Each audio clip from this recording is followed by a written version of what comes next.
Cafarnaún históricamente la conocemos como el pueblo de Jesús. Eh, Jesús no nació ni vivió ahí. Bueno, en términos como de familia nuclear, todo se centra en la zona de Nazaret. Pero Pedro sí. Pedro nace en Bethsaida, que también Bethsaida es todo un reto arqueológico, perdón, porque hay dos Bethsaidas. Hoy día ya entendemos muy claro qué pasa con Bethsaida, pero hace unos años no lo teníamos como muy claro. Pero Pedro nace en Bethsaida, pero en Cafarnaún vivían sus suegros, ¿no? Y hay algunos evangelios, algunos pasajes en donde podemos incluso referencias en el Talmud, en donde se dice que en Cafarnaún y en Magdala, es la única referencia que tenemos de Magdala, un poco más histórica, vivían los famosos archisinagogos o familias sacerdotales. Entonces el suegro de Pedro, sabemos por las fuentes históricas, que era el archisinagogo de la sinagoga de Cafarnaún. La sinagoga de Cafarnaún hoy día no existe, la del siglo primero, pero vemos esta que está construida con piedra caliza, eh, que corresponde al siglo cuarto y que está construida sobre la sinagoga del siglo primero. Hay en algunos lugares de esta sinagoga en donde logramos ver algunos cortes, algunos perfiles, los muros de la sinagoga del siglo primero que corresponden a este tipo de arquitectura que se ve con la piedra de basalto o que es la de color gris. Entrando de nuevo, después de algunos días en Cafarnaún, se supo que estaba en casa y se juntaron tantos que ni aún junto a la puerta cabían y él les hablaba. Marcos 2, 1, 2. Por eso se le conoce como el pueblo de Jesús, porque la mayor parte de su vida alrededor del mar de Galilea, su base, su lugar como de descanso y de donde salían a caminar o a predicar era de Cafarnaún. Cafarnaún se convierte en este poblado cercano al mar de Galilea, en donde Jesús pasa gran parte del tiempo estando en la orilla del mar de Galilea. Entonces, hay varias referencias explícitas de Cafarnaún en el mar de Galilea. Centro de las actividades de Jesús en la Galilea judía, Mateo 4, 13, 8, 5. Se conoció como su propia ciudad, Mateo 9, 1, donde realizó varios milagros. Lucas 4, 31, 35, Mateo 8, 14, 17, Marcos 5, 21, 42. Visitó la sinagoga, Marcos 1, 21, 28, ¿no? Entonces, hay varias referencias muy explícitas para poder ubicar un Cafarnaún dentro de la vida de Jesús. Una Cafarnaún que a diferencia de Nazaret es abierta, ¿no? La región del mar de Galilea, los asentamientos que están a orillas del mar de Galilea tienen esa maravilla, que uno los va excavando, va quitando toda la tierra y obviamente van saliendo los muros, los pisos, los objetos asociados a estos espacios y es mucho más fácil imaginar la vida en este tipo de sitios arqueológicos a imaginarlo, por ejemplo, en Nazaret, con la cantidad de ruido, los coches, todo lo que hoy día te distrae como para poderlo imaginar en Nazaret, ¿no? A reserva, obviamente, de los trabajos que se han hecho, como les decía, en algunos lugares, ¿no? ¿Quiénes han trabajado Cafarnaún? Pues la custodia franciscana ha trabajado desde un inicio la zona de Cafarnaún. Aquí es donde estuvieron trabajando Estanislao Lofreda y Virgilio Corvo con la cerámica. Cafarnaún, lo poco que hoy vemos, que ahorita se los enseño en un mapa, eh, es muy, es muy poca la extensión excavada de lo que en realidad fue la extensión completa del asentamiento de Cafarnaún. También ha habido, obviamente, excavaciones en lo que fue la sinagoga del siglo cuarto, y aquí tenemos un poco los muros de la sinagoga tardía, y en la parte inferior estamos viendo los muros de la sinagoga que corresponde a la época de Jesús. ¿Por qué no dejaron la sinagoga original? ¿Por qué construyeron una sinagoga en el siglo IV? Es todo un debate histórico, arqueológico. Hay algunos historiadores que dicen que no es una sinagoga, sino que más bien es una basílica. Hay otros que lo confirman y dicen, no, realmente era una sinagoga, la del siglo IV, pero bueno, hay un poco un debate. Pensar también que hoy día en Cafarnaún está la iglesia, una iglesia ortogonal, que sigue un poco la traza bizantina, porque si algo tiene Cafarnaún es que, a diferencia de Magdala, Cafarnaún siempre ha sido, bueno, no siempre, pero a la muerte de Jesús, Cafarnaún se convierte en un lugar de reunión de los primeros cristianos, de lo que conocemos como los protocristianos, y hay una tradición de un culto particular en la zona en donde vivió el suegro de Pedro. Y gracias a esa tradición de culto, con el paso del tiempo, esa casa se convierte en una domus ecclesia, en una de las iglesias familiares de los primeros lugares donde se reunían los cristianos. Y con el paso del tiempo se convierte en una iglesia que hoy día están a cargo los franciscanos. Hay todo un culto, hay toda una tradición de ir a ese lugar, a ese poblado a orillas del mar de Galilea, donde se sabía que Jesús pasaba la mayor parte del tiempo. En cambio, en Magdala no. Magdala no tenemos esa continuidad de culto, esa continuidad de tradición. No hay cómo ubicar Magdala en la tradición de los primeros cristianos. Y eso nos dificulta muchísimo más a nosotros el poder identificar en dónde estamos trabajando. Aquí les pongo un plano que no se alcanza a distinguir muy bien, no hay una fotografía un poco más clara, pero bueno, aquí tendríamos esta es lo que sería, lo que fue la casa de Pedro en términos de la traza cuadrada. Ya lo que vemos aquí en esta traza un poco octogonal es la iglesia bizantina y lo que hoy día sería la iglesia franciscana, pero aquí estaríamos viendo una casa que era grande, era de patio grande, y si nosotros pensamos en este pasaje en donde se supo que Jesús había llegado a Cafarnaún, se juntaron tantos que no cabían. Bueno, la casa era una casa grande, donde vivía el suegro de Pedro, era una casa grande. Es una unidad habitacional completa, tenemos una calle y aquí tendríamos otra unidad habitacional. ¿Qué separaba al suegro de Pedro como archisinagogo de la sinagoga? Pues simple y sencillamente una unidad habitacional, ¿no? Salía, caminaba y llegaba a la sinagoga. Aquí tenemos otra visión un poco más como gráfica de lo que sería el recorrido en Cafarnaún, que es todo lo que han trabajado la custodia franciscana, ¿no? Con espacios muy bien delimitados, con trabajo que se ha encontrado también de producción de oliva. En esta zona se han encontrado varias prensas de oliva y también tenemos la evidencia de las escaleras para tener un segundo piso. Y entonces en una reconstrucción que hicieron la custodia franciscana, así se debió de haber visto el poblado de Cafarnaún a orillas del mar de Galilea, en donde la gran mayoría de la actividad estaba concentrada en la pesca. Y si se fijan, a diferencia de las actividades que se hacían en la zona de Cafarnaún, de Nazaret, aquí en Cafarnaún, siguiendo la tradición, el pescado se ponía a secar en los techos, ¿no? Entonces, si en Nazaret el techo servía para realizar algún otro tipo de actividades, como a lo mejor separar el grano, acá servía para poner el pescado a secar, ¿no? Y en la parte inferior, algunas otras actividades. Aquí está la evidencia de al interior de las casas, las escaleras.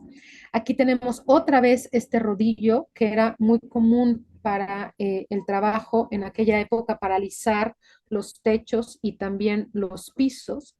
Y sí vamos a encontrar una diferencia muy particular que ya será motivo de alguna otra charla después, si quedan contentos y si Henry lo permite y el pastor también, de hablar sobre Magdala, porque hay una diferencia muy fuerte en términos de la economía o la,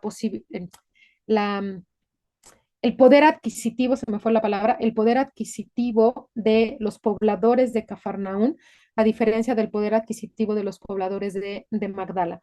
Cafarnaún está toda hecha en basalto y el basalto es una piedra local, es una piedra que se consigue de manera local en las montañas alrededor del mar de Galilea. Y lo mismo la piedra caliza, pero la piedra caliza es más difícil de trabajar. En cambio, en Magdala tenemos casas que están hechas con piedra caliza y tenemos casas que están hechas con basalto. En Magdala tenemos la evidencia de recubrimiento de blanco, de pláster blanco, y en algunos muros tenemos la evidencia de el fresco, es decir, pintaban sus casas. Es lo mismo que la tenemos, por ejemplo, en la sinagoga. Entonces, sí hay una diferencia económica en cada uno de estos asentamientos a orilla del mar de Galilea. Aquí están las presas que se han encontrado en Cafarnaún para la oliva. Aquí no se han encontrado presas para la uva. Esta no es una zona de producción de vino, es una zona de producción de aceite de oliva y obviamente todo el trabajo con la pesca. La actividad predominante fue la pesca en estos poblados. Esta cerámica que se ha encontrado en Cafarnaún, tenemos vasijas, platos para comer, para vasijas para preparar alimentos, vasijas que todavía tienen la evidencia de haber sido expuestas al fuego para cocinar los alimentos. Y esta es como que la vajilla tradicional que se encuentra la zona de Galilea, orillas del mar de Galilea, que además es muy particular porque hablando, hace rato mencionábamos el cómo debían de seguir sus normas kosher o sus normas de pureza. La cerámica está elaborada con materia prima local. Es una arcilla que viene de una región que se llama Cafarnania, que está ahí mismo en Galilea.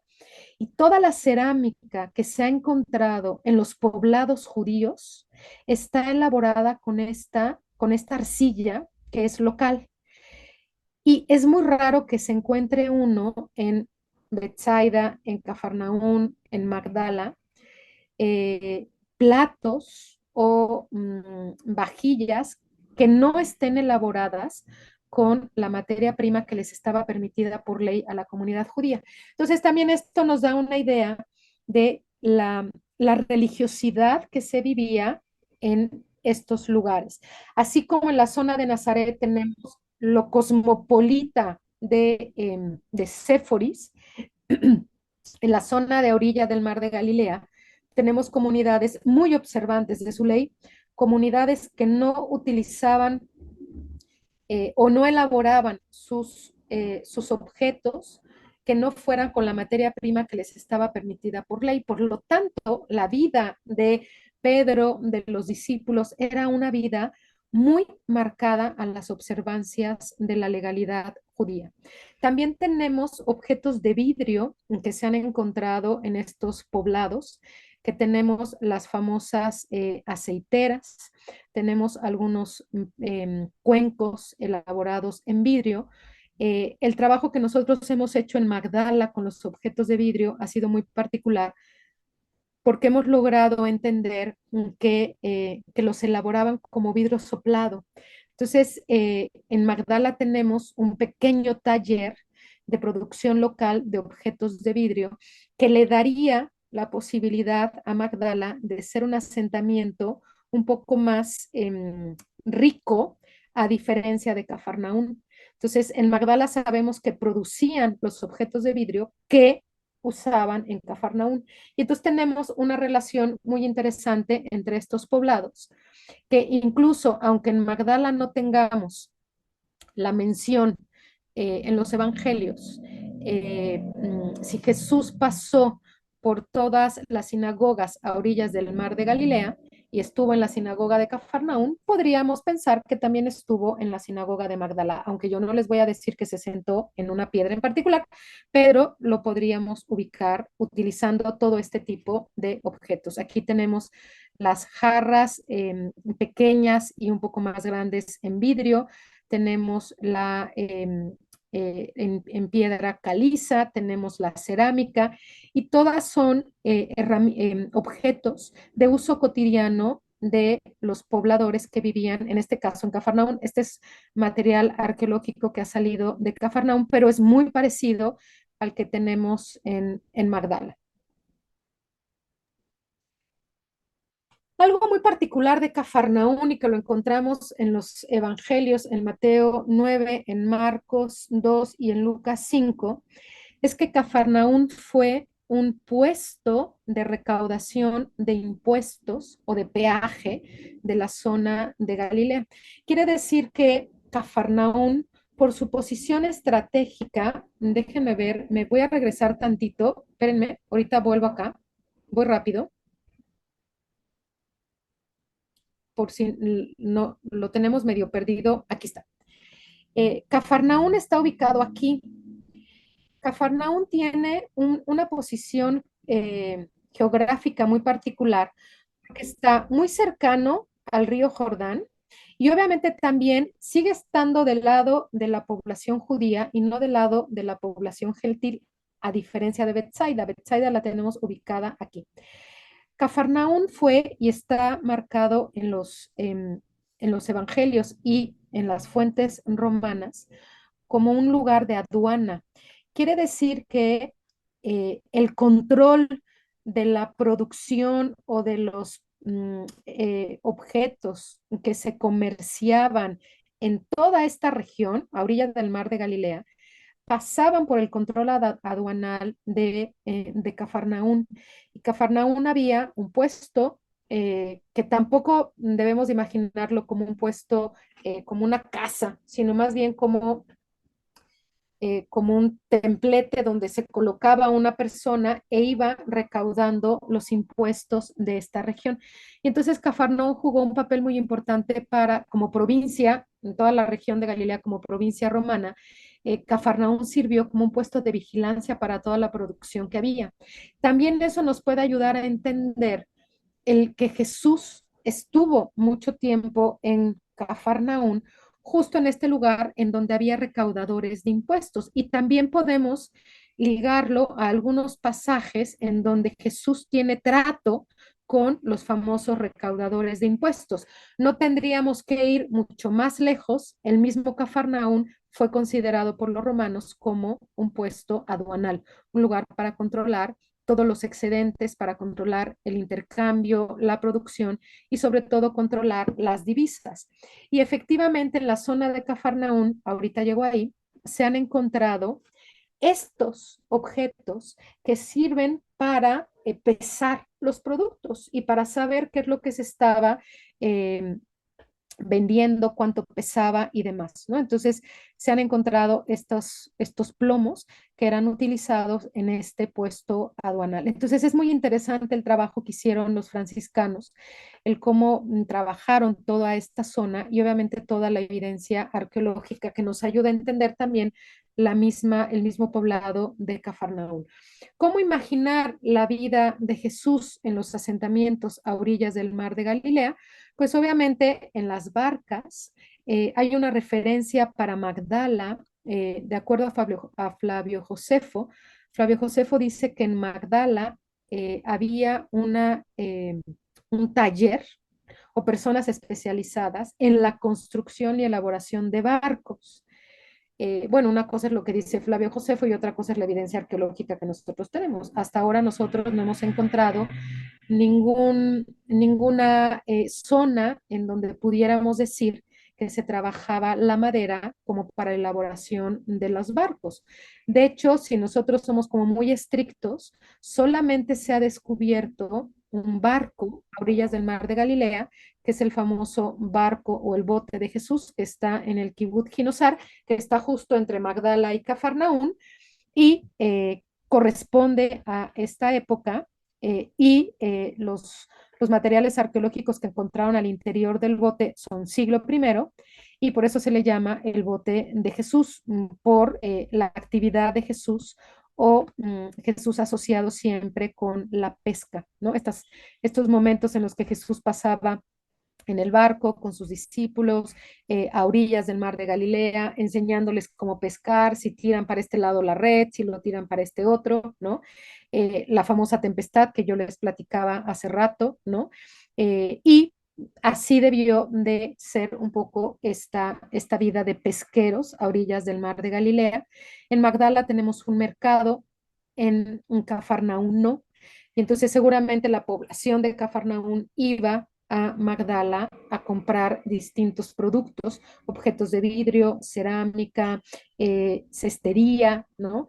Y poder entender la relación que había entre el poblado de Cafarnaún y el poblado de Magdala en términos económicos, ¿no? A color se vería un poco más o menos así, ¿no?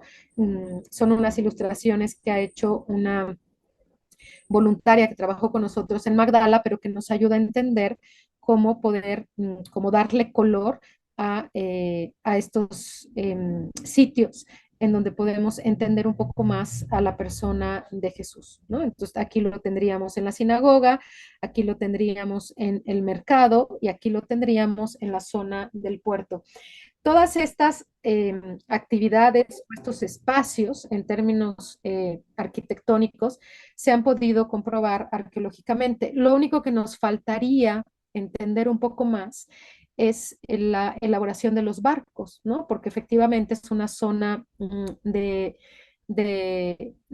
portuaria, de trabajo con la pesca, todo lo que tiene que ver con la pesca, la limpieza del pescado, la salazón del pescado, toda la población estaba concentrado en esas actividades. Entonces sí, esta referencia de Flavio Josefo a las barcas, pues bueno, él dice que fue en Magdala, pues habrá que seguir trabajando a ver si algún día de estos encontramos esa evidencia arqueológica.